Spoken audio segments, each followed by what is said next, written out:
Nous avons vu lors du cours précédent que nous pouvons décrire un paysage de différentes façons, mais toujours en étudiant la forme du relief, la végétation qui le compose ainsi que la faune qui est présente dans ce paysage, l'eau qui est présente dans ce paysage également, qui peut être sous différentes formes, salée ou douce, les affleurements qui sont les endroits où la roche n'est pas recouverte par la végétation, ainsi que par les manifestations de l'activité humaine et notamment les constructions. Lorsqu'on regarde donc différents types de paysages, comme ceux présentés ici, on se rend bien compte qu'ils ont probablement été modifiés d'une certaine façon. On a presque l'impression qu'ils ont été modelés. Vous le voyez ici, avec de très nombreuses fractures, ici dans cette roche calcaire.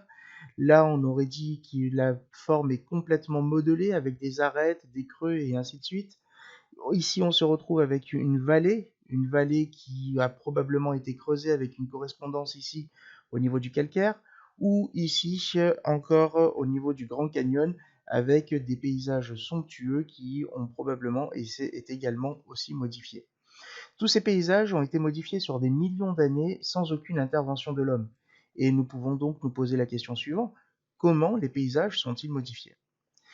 Eh bien, cette modification de paysage peut se faire de deux façons différentes. Premièrement, les modifications chimiques et aussi les modifications physiques. Nous allons commencer par les modifications chimiques. Vous connaissez tous le cycle de l'eau, qui a normalement été abordé en primaire, et je vous laisse la petite vidéo suivante pour vous la rappeler. Le cycle de l'eau. L'eau accomplit un cycle permanent. Cela commence en mer. Le soleil chauffe l'eau. Celle-ci s'évapore. L'eau, sous forme de vapeur, monte dans le ciel et forme des nuages. Le vent pousse les nuages. Les nuages arrivent au-dessus de la terre.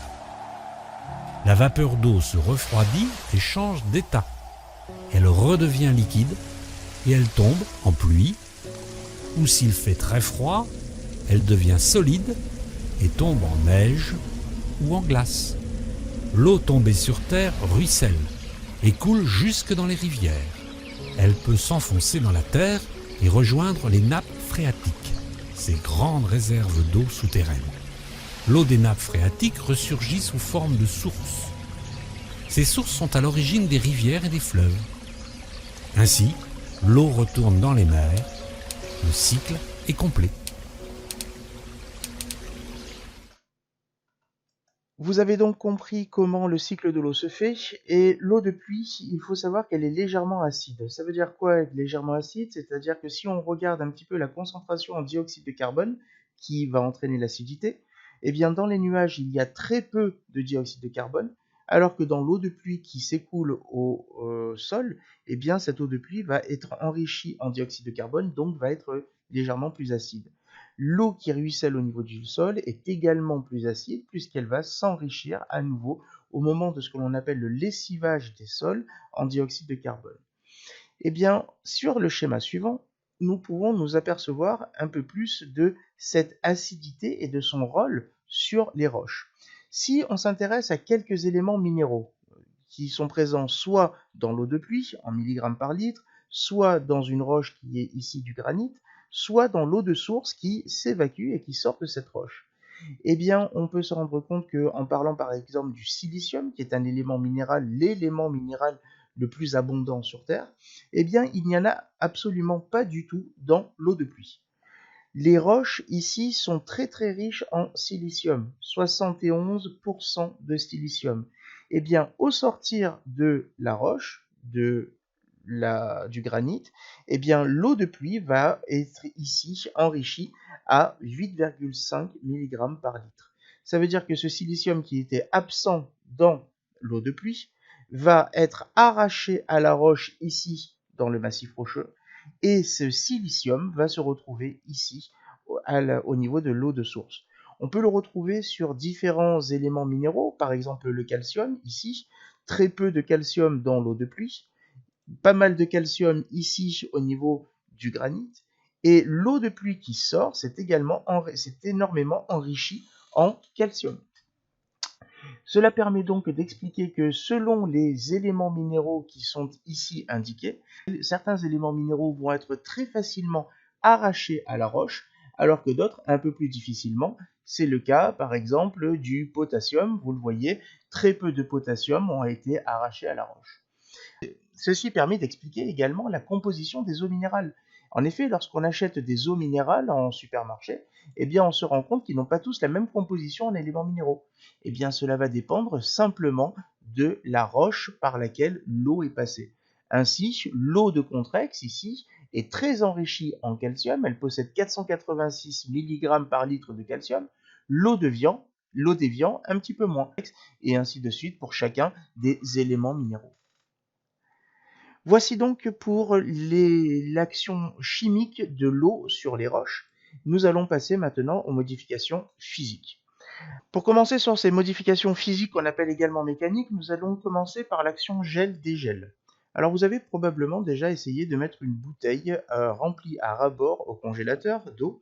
Eh bien, on se rend compte que cette bouteille va effectivement peu exploser sous l'effet de la pression de l'eau qui va occuper un volume plus important à l'état solide qu'à l'état liquide. Eh bien, c'est la même chose dans la nature. Lorsqu'il y a quelques petites fractures, l'eau va geler à l'intérieur de ces fractures et va exercer une pression mécanique en exerçant ici une fracturation, une fissuration de la roche jusqu'à pouvant en provoquer cette érosion. Ici, c'est ce que l'on appelle donc une action de gel et dégel, pouvant entraîner par exemple les éboulis en haute montagne que nous pouvons voir par exemple sur certaines routes ou à certains endroits. Cette action mécanique peut se faire également par l'eau. L'eau qui va pouvoir avoir une action mécanique ici, par exemple les vagues qui vont à force taper sur les roches, et bien provoquer une action mécanique qui va fracturer la roche, qui va la fragiliser. C'est ce que l'on peut voir par exemple sur cette image. Le vent peut entraîner également une action mécanique. Premièrement parce qu'elle va déplacer grain de sable par grain de sable les éléments ici pouvant entraîner donc une modification du paysage. Mais comme on le voit ici, ça peut donc provoquer les dunes qui peuvent se déplacer de cette façon. Et le vent peut avoir aussi une action mécanique, c'est le cas par exemple sur ces rochers qu'on appelle les rochers champignons. Et en fait, on explique la formation de ces rochers champignons par l'action du vent qui va frapper, qui va entraîner les grains de quartz, les grains de sable pour frapper ces blocs rocheux qui n'avaient pas cette forme bien avant qu'ils aient été modifiés par ces grains de sable. La végétation a un rôle très important à jouer aussi dans la modification des paysages, puisque finalement cette végétation va être capable par l'intermédiaire des racines qui fabriquent une substance que l'on appelle l'acide humique, capable de dissoudre également les roches. Alors, nous le verrons un peu plus tard dans l'année, les végétaux, pour se nourrir, doivent prélever les éléments minéraux présents dans le sol. Eh bien, ce sol, soit sous forme de terre, soit sous forme de roche, doit être dissous par l'acide humique pour pouvoir en récupérer les éléments minéraux.